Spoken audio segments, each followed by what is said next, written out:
હર મહાદેવ. અત્યારનો એક કલ્ચર, એક ટ્રેન્ડ ચાલે છે. આપણે જ્યારે લગ્ન વિધિ કરીએ, આખા લગ્નમાં જો કોઈ સસ્તી વસ્તુ હોય તો એ પૂજારી છે. સૌથી ઇમ્પોર્ટન્ટ માણસ પણ એ જ છે. જ્યારે મેરેજ સર્ટિફિકેટ તમે કઢાવવા જાઓ છો ત્યારે એના પુરાવા દેવા પડે છે કે પૂજારી કોણ હતા.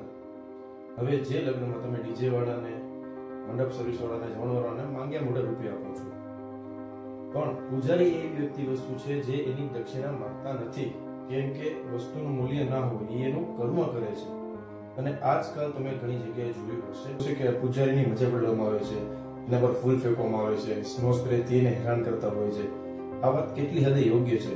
જો આ એક બે વિડીયો તમને બતાવું છું, એ તમે જુઓ. આ કેટલી હદે કેટલું સારું કહેવાય, કેટલું યોગ્ય છે. કહેવાનો હેતુ એ છે કે માણસ તમારી શાસ્ત્રોક્ત વિધિ પૂર્ણ કરવા માટે આવે છે અને તમે એવી રીતે મજાક મસ્તી ના ઉડાડો. પૂજનીય છે તો કરતા પહેલા વિચારો. તમારા માટે મજાક મસ્તી હોઈ શકે, એના માટે અપમાનની વસ્તુ છે. હર હર મહાદેવ.